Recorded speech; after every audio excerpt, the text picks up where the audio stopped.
तलाश नंबर 1 हरियाणा के इस सफर में की शुरुआत करूंगा मैं सराय ख्वाजा से।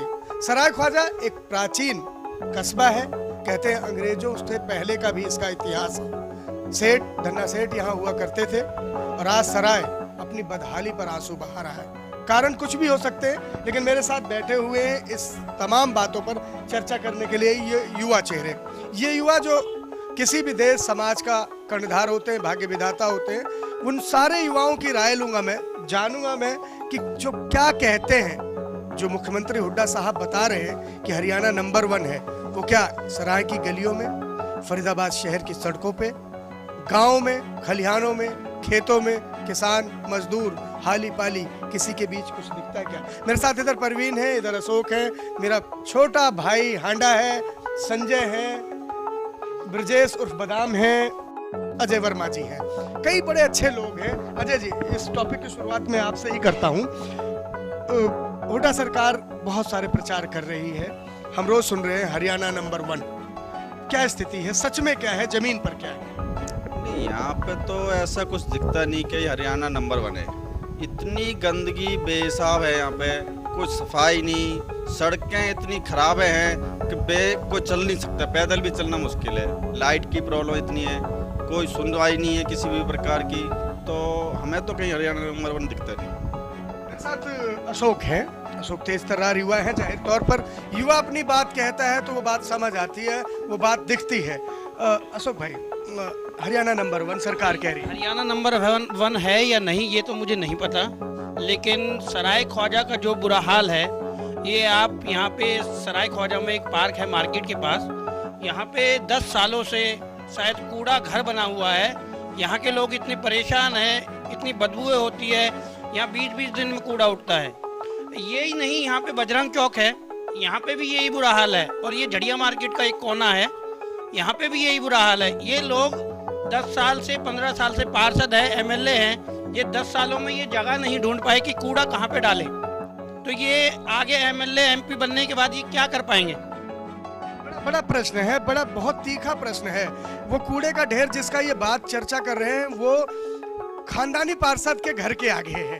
खानदानी पार्षद मैं कहूँ चाचा थे, फिर भतीजे हो गए, फिर भतीजे की बहू हो गई, और फिर ये अल्टा पल्टी चल रहा है। जी संदीप जी, ये एक छोटा मुद्दा नहीं है, ये एक राजनीति मुद्दा है। ये हमारे एमएलए यहाँ बीएसपी के नेता है गिरिराज शर्मा, इनका घर भी यहीं पर है, फिर भी पता ही नहीं क्या ये एमएलए के इलेक्शन के लिए लड़ने जा रहे हैं। लेकिन ये मुद्दा इतना बड़ा है, इसको कोई सोल्यूशन नहीं कर रहा है, इसकी तरफ देख भी नहीं पा रहा। आप लोग आवाज उठाते हैं, आज हमने कई बार उठाई है, लेकिन क्या है, ये गांव की राजनीति है। जब तक गांव के बड़े बूढ़े या समाज मिलके इस कूड़ा उठाना तो सरकार का काम है ना, बड़े बूढ़े समाज थोड़ी ना उठाएं। लेकिन ये राजनीति एक ऐसा मुद्दा है जहाँ पे राजनीति या तो इनसे लड़ाई मोल लें, गांव के जो चौधरी है या जो ये कूड़ा फेंकने वाले वाल्मीकि है। आपकी नजर में क्या लगता है कि हरियाणा नंबर 1 है या नहीं है? सड़कें कैसी, हालात कैसे हैं जो हुड्डा साहब के भी काफी टूटी हुई है, ये सब मुद्दा ही है। मेरे साथ है परवीन। परवीन, आप पुराने जानकार हो, शहर को जानते हो, समझते हो, और आप तो मेरी ही लाइन के हो, आप फोटोग्राफर हो, आपका व्यवसाय और मेरा एक जैसा ही है। जो नंबर 1 हरियाणा की ऐड हम देखते हैं, दावा किया जा रहा सरकार का, वो आपको भी कहीं दिखता है क्या नंबर 1 हरियाणा? पता नहीं जी, नंबर 1 तो कागजों में ही होगा। यहाँ पे तो पानी खरीद के पीते हुए 10 साल हो गए। 25 रुपए की एक बोतल पानी पीना पड़ता है। खारा पानी तो पी नहीं सकते, अगर जीवन में जीना है तो पानी पीना ही पड़ेगा, मिनरल वाटर, जो कि पैसे खर्च करने पड़ेंगे। तो सरकार को का दायित्व बनता है कि मिनरल वाटर हम तक। आपके घर में दूध ज़्यादा खरीदा जाता है या पानी? पानी होता है, पानी ज़्यादा 20 लीटर की एक बोतल होती है, वो कितनी देर चलेगी? एक दिन चलती है, अगले दिन फिर पानी की बोतल चाहिए। दूध दही का खाना ऐसा ये हरियाणा, लेकिन अब पानी ही यहाँ है पीना, और पीछे रह गया हरियाणा। ये लोग कह रहे हैं, मैं नहीं कह रहा। दूध भले ही बच्चों की कटौती हो जाए, लेकिन पानी क्योंकि जीवन रेखा है, पानी नहीं मिलेगा तो चलेगा नहीं। मेरे साथ संजय हैं। संजय, किस तरह की स्थिति है? जो ऐड दिख रही है, एडवर्टाइज दिख रही है सरकार की, और शोर है पूरा, चैनलों पे, टीवी पे, हर जगह एक आवाज है, वो नंबर 1 हरियाणा सड़कों पर कहाँ है? सड़कों पर कहीं भी नहीं है, इस खाली पेपरों में ही है। जैसा परवीन जी ने कहा, पानी का मुद्दा, पीना तो बहुत दूर की बात है संदीप जी, आप उससे नहा भी नहीं सकते, इतना ज़्यादा गंदगी, पता नहीं वो सीवर लाइन से जुड़ा हुआ है पाइप किससे। पिछले कई सालों से, कई दिनों से नहीं, कई सालों से ये मुद्दा चल रहा है कि हम नहाना भी दुश्वार हो रहा है। आप गर्मियों में 2 बोतल कम से कम पानी की लग जाती है, एक घर में 4-5 आदमी होते हैं जो पीने के लिए, तो आप वहाँ पे सोचिए 50 रुपए की अगर डेली के आदमी नॉर्मल पानी लाएगा तो बहुत दिक्कत की बात है।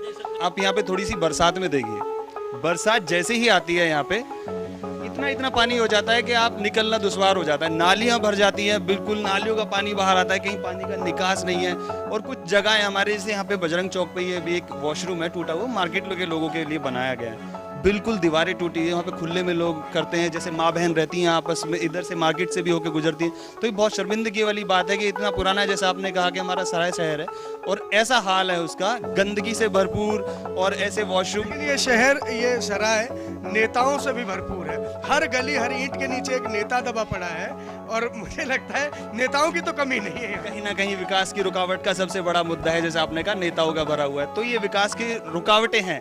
आपस में राजनीति के अभी कुछ दिन पहले हड़ताल हो गई थी, आप यहाँ पे देखते संदीप जी, बारिश के लोग ऊपर वाले से दुआ करते हैं बारिश हो, यहाँ के लोग दुआ कर रहे थे बारिश ना हो, क्योंकि अगर बारिश होगी तो कूड़े में गंदगी उठेगी, डेंगू, मच्छर, दुनिया भर की बीमारियां शुरू होंगी यहाँ पे, इसलिए लोग यहाँ की दुआ कर रहे थे कि बारिश ना हो। अब हम जाएं किसी के पास।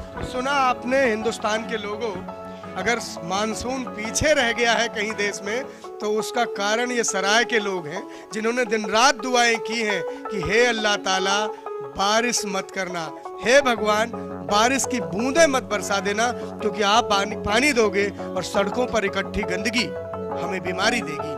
और उनकी दुआएं सराय की सुन ली गई, और सराय ही नहीं आसपास के क्षेत्र में भी मानसून इसी वजह से देरी से पहुंचा। मेरे साथ एक दिल अजीज और खुश मिजाज शख्स है हांडा जी। हांडा जी, नंबर 1 हरियाणा, बहुत शोर है, बहुत सारी चीजें हैं, दिन रात हम लोग टीवी पे देख रहे हैं, आप क्या कहेंगे? हरियाणा नंबर 1 चौटाला साहब के टाइम में ही था, क्योंकि चौटाला साहब ने बिजली 24 के 24 घंटे दी। ये हुड्डा साहब ने कोई बिजली, आज लोग बच्चे अंधकार में हैं, उनका भविष्य अंधकार में है। पढ़ाई जरूरी है, पढ़ाई कैसे जरूरी करें कि जब लाइट ही नहीं है। तो चौटाला साहब थे जो हरियाणा के बारे में सोचते थे, आज वो जेल में हैं। हम तो ये चाहेंगे कि वो जेल से बाहर आए और हरियाणा को नंबर 1 बनाए। बड़ी बात कही आपने कि 10 साल हरियाणा की जनता के जो सेवा करने के लिए मिले थे इस सरकार को, वो 10 साल गवा दिए उन्होंने। और आज यहाँ का युवा, मेरे साथ इस राउंड टेबल पे बैठे हुए तमाम लोग इस बात में से मेरे साथ इत्तेफाक रखते हैं कि जिस हरियाणा नंबर का ढोल पीटा जा रहा है, जिस हरियाणा नंबर 1 को बढ़ चढ़ कर दिखाया जा रहा है, जिस हरियाणा नंबर 1 के लिए हुड्डा सरकार दिन रात एक किए हुए है, कागजों में ही है, वो सिर्फ कागजी दिखावा के अलावा कुछ नहीं है। तलाश नंबर 1 हरियाणा में चलेंगे, इन युवाओं से आगे बढ़ेंगे, गांव की दहलीज, चौपाल और लोगों से मिलेंगे और जानेंगे कि जिस नंबर 1 हरियाणा की बात हो रही है, सच में जमीन पर कहीं उसके दर्शन होते भी हैं या फिर मैं तलाशता ही रह जाऊंगा नंबर 1 हरियाणा।